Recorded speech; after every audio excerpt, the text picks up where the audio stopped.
Hello everyone, कैसे हैं आप लोग। आशा करती हूँ कि सभी अच्छे होंगे। और आज है क्या पता तो चल ही गया होगा। माँ ने गमले को अच्छे से धोया। पहले तुलसी माता का गमला जो था उसको साफ़ किया और मैं यहाँ पोंछ रही हूँ। फर्स्ट तो आंगन तक से मैंने धो ही लिया था पूरे से, लेकिन फिर भी सोचा अगर पोंछ लेती हूँ क्योंकि बहुत कुछ चले भी थे ना घर के लोगों ने, तो सोचा पोंछ देती हूँ। और देखिए गमला कितना सुंदर लग रहा है क्योंकि माँ ने इसे अच्छे से धोया था और भाई ने इसको कलर कर दिया। इससे इसकी शाइनिंग बढ़ गई है। और आज है तुलसी विवाह और गमले को सजाने के लिए मैंने फूल लाया था, जो मेरे पीछे मतलब गार्डन है ना, तो उसमें लगे थे। जितने गुलाब के फूल थे मैंने सारे ले आए क्योंकि विवाह तो कुछ स्पेशल तो होना चाहिए। तो मुझसे जितना हो सका मैंने वो किया। और ये जो गुलाब का फूल था मैंने गमले में एक करके सजा दिया।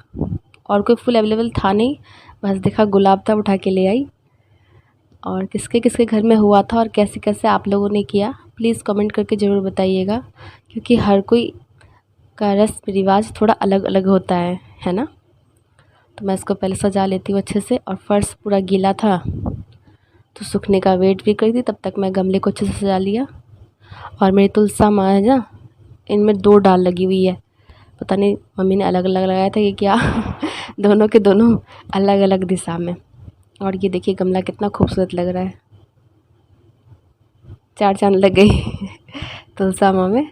और गमला एकदम शाइनिंग भी कर रहा था क्योंकि भाई ने इसमें अच्छे से कलर कर दिया। अब देखिए फर्श पूरी अच्छी तरह सूख गया था, तो मैंने यहाँ पे अल्पना बनाया। और पहले मैंने लक्ष्मी जी का चरण वो बनाया। और ये जो है ना, ये पीस चावल को फूलने दिया था मैंने। और जब ये फूल गया उसके बाद मैंने इसको पीसा। इससे जो होता है ना, सूखने के बाद इसमें बहुत अच्छी चमक आती है, इसलिए चावल के आटे से मैं बनाती हूँ। और ये मैं चरण बना रही थी, मम्मी गई साइड से जगह थोड़ा कम था इसलिए तुलसी माँ ऐसे तो थी टेबल के ऊपर, लेकिन मुझे पूजा करना था, जगह ज़्यादा चाहिए था। तो मैंने कहा चलो यहाँ पे रख लेते हैं, यहीं पे कर लेते हैं। और ये देखिए ये क्या है, जो करते हैं उन्हें पता होगा। ये सिंदूरा बनाया था मैंने, एक भाभी का और एक मेरा।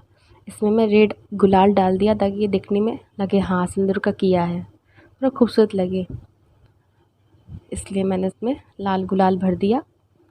और क्या क्या है, ये काजल का किया है, ये कंघी है, ये बिंदी मेरा और भाभी का, ये शीशा है जो सा है मैंने बना दिया, लिपस्टिक। और ये खड़ांग, पहले के ज़माने में पहनते थे ना खड़ांग काट के, वो भैया का, ये मेरे हस्बैंड का और ये मेरे छोटा भाई का जैसे बना पाई मैंने वैसे बनाया। और वो भंडार बनाया था, और वो धान का शीश। भंडार आप और भी बना सकते हैं, जितना भरिए ज़िंदगी में भरा रहेगा, इसलिए बनाते हैं। और ये देखिए मेरी तुलसी माँ का गमला कितना खूबसूरत लग रहा है। और इसमें सिंदूर झोलने के लिए मैंने खोइचा भी देती हूँ, उसी से सिंदूर भी झोलती हूँ, इसलिए जाली वाला लिया था। नहीं तो सिंदूर झोलने पे ना वो गिरता नहीं है, फंसा रहता है ना कपड़े में, तो नहीं होता है, इसलिए मैंने जालीदार सालुक जो आता है ना वो लिया था। और यहाँ पे चरण बनाना था मुझे पूजा रूम में, इसलिए मैं पूजा रूम में भी अल्पना बना रही थी, क्योंकि भगवान का चरण बनाना होता है। और कहते हैं ये चरण जो है ना देखा नहीं जाता है, इसलिए इसलिए पूजा रूम में बनाया था, देखते नहीं हैं। और चरण के ऊपर ना सिंदूर टिका जाता है लंबा लंबा करके 5 बार। और जितनी भी सधवा औरत होती है ना, वो सुबह नहा करके पहले इनका ही सिंदूर लगाती है, और किसी के देखने से पहले पोंछ भी दिया जाता है। तो मैंने सोचा चरण बनाऊंगी, थोड़ा सा बना देती, यहाँ पे भी अल्पना जैसा था वैसा बनाया, जल्दी जल्दी में भी बनाया। बड़ी मम्मी के यहाँ भी जाना था मुझे पूजा करने के लिए ना, इसीलिए भाभी करती नहीं, बड़ी मम्मी करेगी नहीं, तो मुझे ही करना था, क्योंकि ये सिंदूर, ये तुलसा विवाह जो होता है ना सधवा औरत करती हैं। तो बस इसलिए मैंने अपने घर में पहले जल्दी जल्दी कर लिया, फिर दीदी के यहाँ गई थी।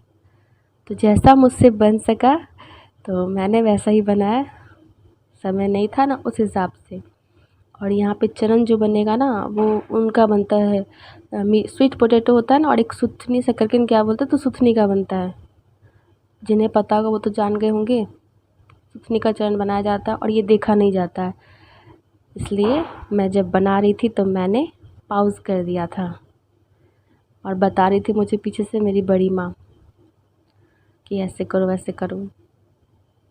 ये रहा पीस के रखा था, और इसको मुट्ठी से ही बनाते हैं, तो देख लीजिए कैसे बनाते हैं। लेकिन हाँ फिर मैं इसको पॉज़ कर दी थी क्योंकि बनते हुए से दिख सकते हैं, उसके बाद नहीं। बताना था तो मैंने दिखा दिया, ऐसे तो ये चुपचाप ही बना जाता है जैसा मम्मी लोग बोलती हैं। तो मैंने पहले साइड में लगा लिया। ये बड़ी माँ थी जो बता रही थी। बूढ़े बुजुर्ग को तो ज़्यादा पता होता है ना रस्म और रिवाज के बारे में। तो वो बीच में मैंने बनाया दोनों मुट्ठी से, और इसको फिर सिंदूर टिक करके बंद कर दिया था, ढक दिया था किसी भारी चीज़ से। और फिर यहाँ थोड़ा सा लाइट नहीं था ना प्रॉपर, इसलिए दिख नहीं पा रहा था। बट जैसे हुआ मैंने बताने की पूरी कोशिश करी है। वो सालुक जो दिखाया था ना, वो अब तुलसा माँ के ऊपर रखूँगी। और बोलते सिंदूर का झोलना। तो पहले जेल डाला, सिंदूर झोलना होता है जैसे विवाह होता है ना, डालते हैं। तो वैसे ही सुंदर कपड़े को सालुक को ऊपर रखते हैं और सिंदूर झोलते हैं। तो मैंने प्रसाद रखा था इधर, क्योंकि अगर उसमें गिर जाता ना सिंदूर प्रसाद में तो फिर बेकार हो जाता है, इसलिए प्रसाद मैंने इधर ही रखा था। और ये मैं फूल चढ़ा रही थी और बड़ी माँ बता रही थी। न्यू जनरेशन कितना कहाँ से पता होता है, इसलिए इन लोगों का पुराना पुराना रीति रिवाज है, बता देती हैं। उस हिसाब से मैं कर रही थी। ऐसे मैंने 2-3 बार किया, लेकिन फिर भी पूछ लेती हूँ बढ़िया तो क्या हुआ, पूछने में क्या जाता है। और ये मैंने वहाँ पे अपना सिंदूर का किया रखा है। शादी के समय जो सिंदूरा मिलता है ना, ऑरेंज कलर का सिंदूर, वो खोल के, ताकि मैं जब भी सिंदूर झोलूँ तो वो मेरे सिंदूरा में गिरना ज़रूरी होता है। इसलिए मैंने उसी हिसाब से उधर डाल बहुत था ना तुलसा माँ का, तो मैंने उधर रखा था कि मेरे सिंदूरा में ना इनका सिंदूर ज़रूर गिरे। तो ये मैंने इनके ऊपर सालुक रखा जिससे मैं सिंदूर को झोलूँगी।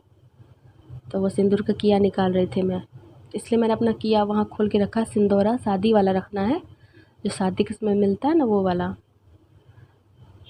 वट सावित्री में, तीज में, हर मतलब पर्व में उसको लगाया जाता है ना। तो मैंने उसी हिसाब से सिंदूर डाला कि मेरे सिंदूरा में भी गिरे। और ये देखिए गिर रहा था ना। और पूरा तुलसी गाछ जो है ना, तुलसा माँ पूरी लाल हो गई थी सिंदूर से। सुबह तो बहुत प्यारी लग रही थी देखने में। तो बस ये मैंने झोल लिया था। और माँ उधर ना गीत गा रही थी, बड़ी माँ और माँ। वो तो इसमें रिकॉर्ड नहीं कर सकी मैं ना, क्योंकि बहुत लंबा हो जाता, 5-6 मिनट का तो गाना ही था उनका। इसलिए सिंदूर झोलने के बाद ना खोचा दिया जाता है तुलसा माँ को। तो वो मैं सालुक को नीचे बिछाए थे प्लेट में। खोचा में चूड़ी, जितना श्रृंगार का सामान आप दे सकती हैं, चूड़ी, चावल, दुबड़ी और सुपारी और दक्षिणा जितना आप दे सकती हैं। कोई जिसको जितनी श्रद्धा होती है दे सकते हैं। इसकी ये नहीं है, कोई लिमिट नहीं है। काजल, बिंदी, जितना मुझसे हो सका मैंने किया। बस ये कि श्रृंगार का सामान खोचा में, और पैसा जितना आपको श्रद्धा हो दे सकते हैं, दक्षिणा और दुबड़ी और चावल। चावल मैंने 5 मुट्ठी दिया था। और उसके बाद मम्मी ने कहा 3 बार खोले से बेटी और बहू की विदाई में देते हैं ना, वैसे ही। और ये खोचा ना उनमें ही बांध दिया जाता है। वो मैं बांध रही थी, पहले गांठ लगा रही थी, क्योंकि तुलसा में मेरी बहुत पतली दुबली थी ना, इसलिए मैंने खोचा ज़्यादा हैवी नहीं किया।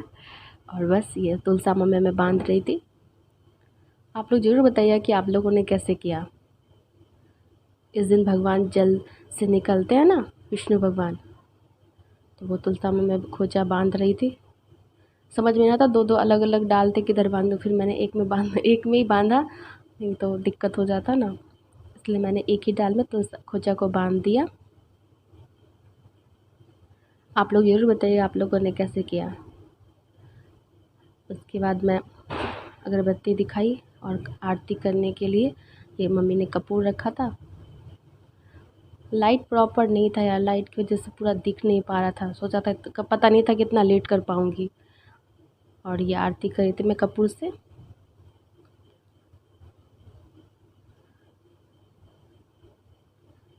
लाइट प्रॉपर नहीं हो पाया ना, बट कोशिश किया।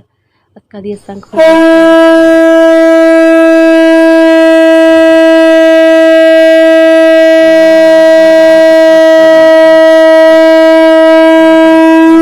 इधर खड़ी थी फोन लेकर।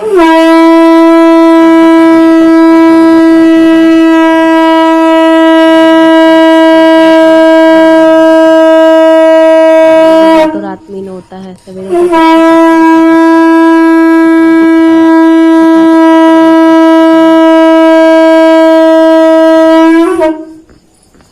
तुलसी विवाह। और ये सिंदूर में जो सिंदूरा था ना, उसमें जो तुलसा माँ का सिंदूर गिरा था वो वहीं पे टिका जाता है। तो वो मैं अपने मांग में टिक रही थी। कोई पहला बोलते हैं ना, सिंदूर का पहला, कोई सिंदूर का किया। तीज में हर पर्व में इसको लगाते हैं ना, ऑरेंज कलर का। और ये शांति जल में छीट रही थी। विवाह संपन्न हो चुका था, शांति जल छीट रही थी। और ये ब्लॉग कैसा लगा प्लीज़ यार कमेंट करके ज़रूर बताना। फिर मिलते हैं नेक्स्ट ब्लॉग में, तब तक के लिए बाय, टेक केयर।